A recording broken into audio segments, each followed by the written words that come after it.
république yooyu ñetti procureur yooyu pôle judiciaire et financier procureur de la république ak procureur général bi danoo ñëw à l'heure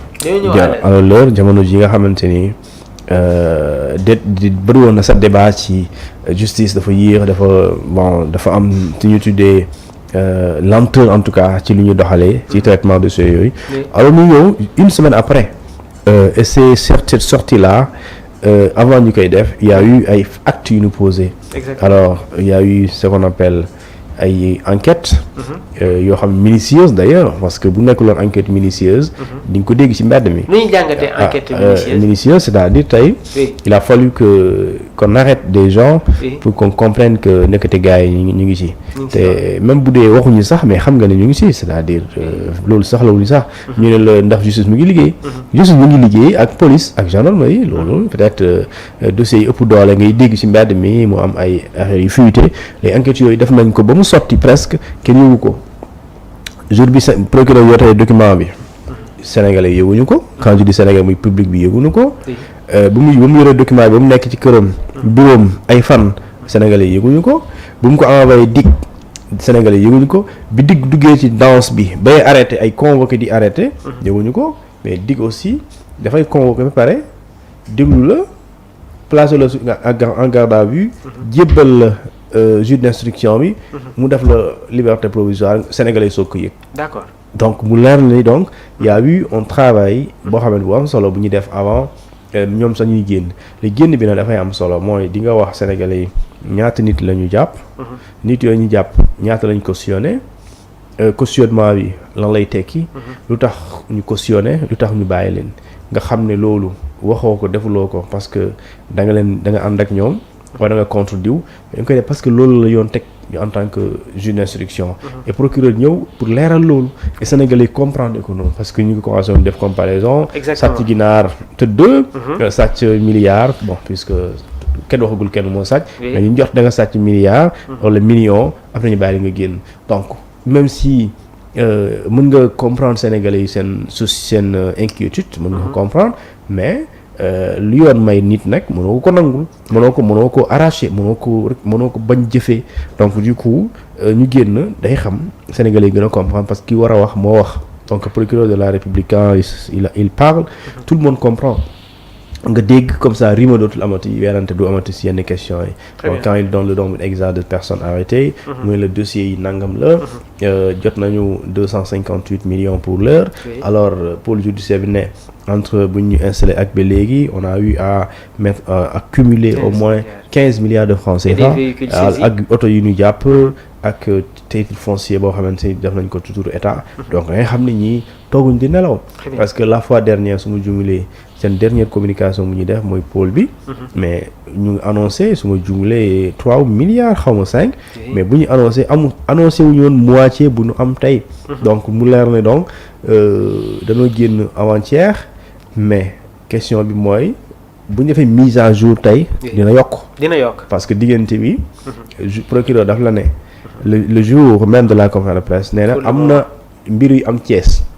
diggante boobu da nga jàpp ne ils sont allés en vacances non dina am de nouveaux dossiers probablement de nouvelles arrestations donc de nouvelles affaires et de nouvelles affaires qui nga xamante ne dañuy engendrer d'accord de nouveaux cautionnements et su boobaa dafay yokk montant bi nga xamante ni moo fi nekkoon loolu mu nekk lu am solo et je pense dans le principe justement de la reddition des comptes. Alors Thioune sur le plan de la bonne gouvernance sur le plan judiciaire qu'est-ce que cela signifie tey jii nga gis mu am une accélération de la machine judiciaire concernant tamit voilà fonds Covid yi nga xamante ne boobu ba tey sénégalais yi ñi ngi doon xaar ñu élucider leen sur cette affaire là. bon xam nga réew moom pour des besoins de transparence et de bonne gouvernance la reddition des comptes est une obligation donc dañ ko war a jël comme règle même bu ñu war a teg ci ndodd képp koo xamante ne dañ laa sas wala dénk la ay responsabilité te mu bañ a nekk loo xamante ni lu ñuy discuter la donc je pense que tous les pays qui se respectent sont d'accord ci de manière unanime que képp ku ñu dénk da nga war a laaj dañ la war a laaj noo ko dénkee wala sax avant ñu leen laaj sax nga wax noo yore woon loolu dafa am solo et le procureur son rôle bokk na ci fexe ba yoon Sénégal. ñëpp respecté ko. d'accord mais fexe ba aussi ñi nga xamante ni dañoo jàpp ne mun nañ doon ay prévaricateurs. mën na nekk ay détourneurs de deniers publics mën na nekk de manière simple des transgresseurs de la loi ñu teg leen ci yoon. et boo leen teg ci yoon c'est-à-dire bul xool kan la c'est-à-dire que toutes les responsabilités nu mu ko waxee noonu la war a demee c'est-à-dire que yow yemaleel Fatou ak Ndiaye yemaleel Kumba ak Assane yow intéressé wu la ñu tudd wala lu ñu doon intéressé wu la li la intéressé mooy alalu Sénégal ngay protéger képp ku ko salfaañee da nga koy teg ci yoon. li ma waral ñu ne toutes les responsabilités seront situées quels que soient les niveaux de responsabilité. loolu dafa am solo. parce que procureur insisté na si wàllu boobu mais parce que dañu am tendance que moom Sénégalais des uns et le Sénégal des autres. c'est-à-dire que les uns même bu ñu tooñee ils ont raison. Les autres même bu ñu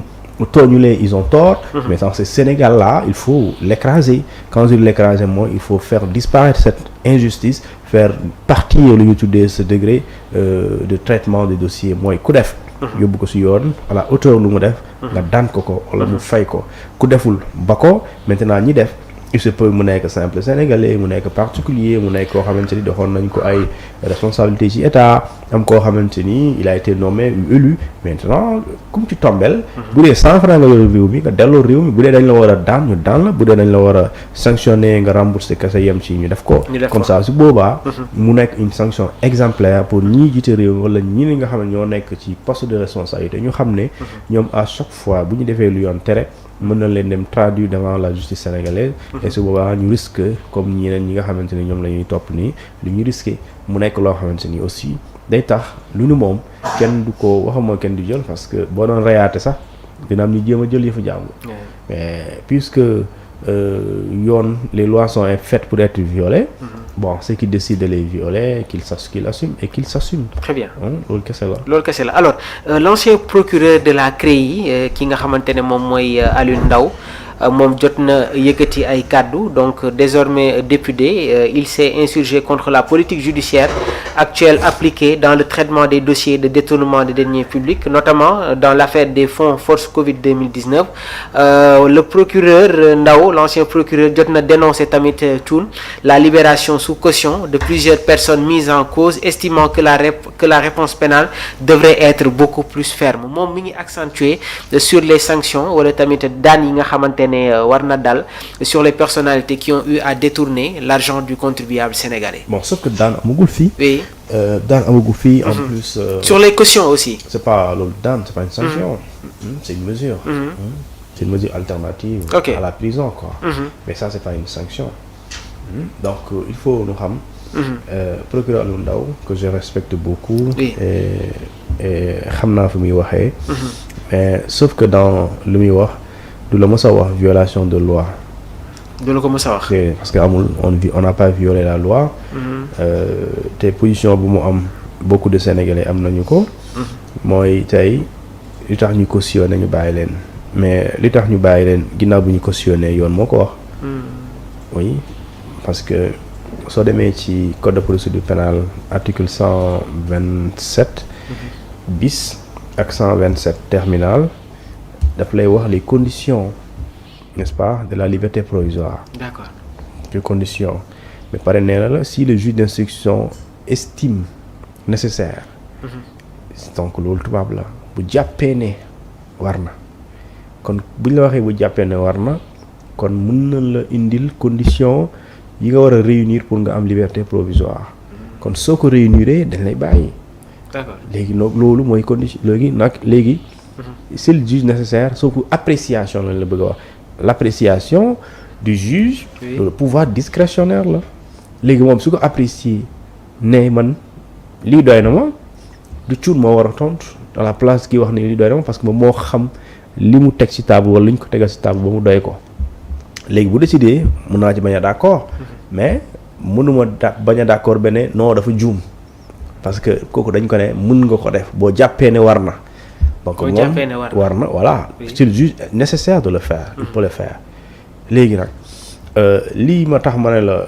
sauf que xalaatam la joxe c'est son point de vue mais boo dee da nga dem ci texte bi.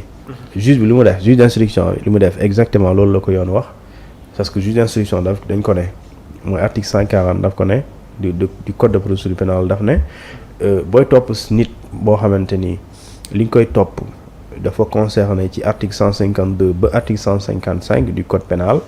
loolu mooy li ñu tuddee détournement soustraction et escroquerie portant sur les deniers publics yooyu kese la koy wax mu ne bu dee da nga topp nit yooyu li am mooy mandat bu dee nit ki li nga koy toppee mu ngi tollu 1 million la lu ko weesu c'est-à-dire un montant égal ou supérieur à 1 million bu dee nekkul sur